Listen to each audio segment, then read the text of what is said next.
அரசு தலைமை வழக்கறிஞர் அப்படின்னா உயர் சட்ட அலுவலர். நம்ம நாட்டிலேயே மிகப்பெரிய உயர்ந்த சட்ட அலுவலகத்தை ஒருத்தர் நிர்வகிக்கிறார் அப்படின்னா அவர் இந்திய அரசினுடைய தலைமை வழக்கறிஞர் தான். அவரை பற்றி சொல்லக்கூடிய அரசியலமைப்பினுடைய மிக முக்கியமான சரத்து 76. ஓகே, அவரை பத்தி சில விஷயங்கள் பார்க்கலாம். நியமனம், யாரு அவரை நியமனம் பண்ணுவாங்க? குடியரசுத் தலைவர் அவரை நியமனம் பண்ணுவாரு. ஓகே, அது மட்டும் இல்லாம குடியரசுத் தலைவர் தான் அவருடைய ஊதியத்தையும் பிக்ஸ் பண்ணுவாரு. அந்த ஊதியம் பாத்துக்கிட்டோம்னா குடியரசுத் தலைவருடைய விருப்பத்தின் பெயர்ல இருக்கும். அடுத்து தகுதி, இவருக்கு என்ன தகுதி இருக்கணும் அப்படின்னா உச்ச நீதிமன்ற நீதிபதி ஆவதற்கு ஒருவருக்கு என்ன தகுதி இருக்கிறதோ அந்த தகுதி அனைத்தும் படைத்தவர் இவர். உச்ச நீதிமன்ற நீதிபதி ஆகணும் அப்படின்னா என்னென்ன தகுதிகள்லாம் இருக்கு? முதல்ல அவர் இந்திய குடிமகனாக இருத்தல் வேண்டும். இரண்டாவது, உச்ச நீதிமன்றத்தில் 5 வருடங்கள் நீதிபதியாக இருத்தல் வேண்டும், அல்லது உயர் நீதிமன்றத்தில் 10 வருடங்கள் நீதிபதியாக இருத்தல் வேண்டும். அல்லது பாத்துக்கிட்டீங்கன்னா இந்தியாவில ஏதாவது ஒரு பகுதியில் அவர் என்ன பண்ணணும் அப்படின்னா 10 வருடங்கள் சட்ட அலுவலகத்தை நிர்வகித்தல் வேண்டும்.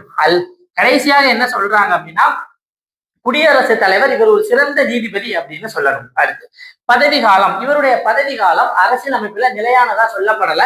குடியரசுத் தலைவர் விரும்பும் வரை இவர் பதவியில் இருப்பார் அப்படின்னு சொல்றாங்க. எந்த நேரமும் என்ன பண்ணலாம் அப்படின்னா இவருடைய பதவியில இருந்து இவர் குடியரசுத் தலைவரால் நீக்கம் செய்யப்படலாம். ஆனா இவரை நீக்கம் செய்வதற்கு எந்த தனிப்பட்ட வழிமுறைகளும் அரசியலமைப்புல சொல்லப்படவில்லை. ஆனா செயல்பாடுகள் என்ன சொல்றாங்க அப்படின்னா யாரு, அதாவது ஒரு அட்டார்னி ஜெனரல் இருக்காரு, அவரை எந்த அரசாங்கம் நியமனம் பண்றாங்களோ அந்த அரசாங்கம் தேர்தலுக்கு பிறகு பெரும்பான்மையை இழந்து ஆட்சி இழக்கப்படும் போது இந்த அட்டார்னி ஜெனரலும் என்ன பண்றாரு அப்படின்னா அவருடைய பதவியை இழக்கிறார் அப்படிங்கிறது நடைமுறையில இருக்கு. அடுத்து கடமைகள், இவருக்கு என்னென்ன கடமைகள் இருக்கு அப்படின்னா அரசினுடைய அனைத்து வழக்குகள்லையும் உச்ச நீதிமன்றம் மற்றும் உயர் நீதிமன்றத்துல இவர் தான் என்ன பண்ணுவார் அப்படின்னா ஆஜராவாரு. அதே போல ரொம்ப முக்கியமான ஒரு விஷயம் என்ன அப்படின்னா குடியரசுத் தலைவருக்கு அறிவுரை கூறுவாங்க. அறிவுரை கூறுவது யாரு? நம்ம கேபினெட்னு பார்த்தோம். அப்போ இவங்க என்ன பண்ணுவாங்க அப்படின்னா அப்போ இந்திய அரசிற்கு ஆலோசனை கொடுக்கக்கூடியவராகவும் யார் இருப்பார் அப்படின்னா நம்மளுடைய அரசு தலைமை வழக்கறிஞர் இருப்பாரு. இவர் அட்டார்னி ஜெனரலா இருக்கிறதுனால இவர் இந்தியாவினுடைய எந்த ஒரு பகுதிகளில் இருக்கக்கூடிய கோர்ட்லையும் போய் இவர் என்ன பண்ணலாம் அப்படின்னா ப்ரொசீடிங்ல கலந்துக்கிடலாம் இந்திய அரசின் சார்பாக. மேலும் பாராளுமன்ற உறுப்பினர்களுக்கு இருக்கக்கூடிய சலுகைகள் இவருக்கு இருக்கு.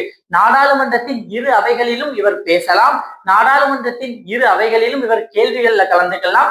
ஆனா இவருக்கு என்ன லிமிடேஷன் கொடுத்திருக்காங்க அப்படின்னா இவருக்கு ஓட்டு போட முடியாது. காரணம் என்ன அப்படின்னா இவர் மக்களவையிலோ அல்லது மாநிலங்களவையோ உறுப்பினர் கிடையாது.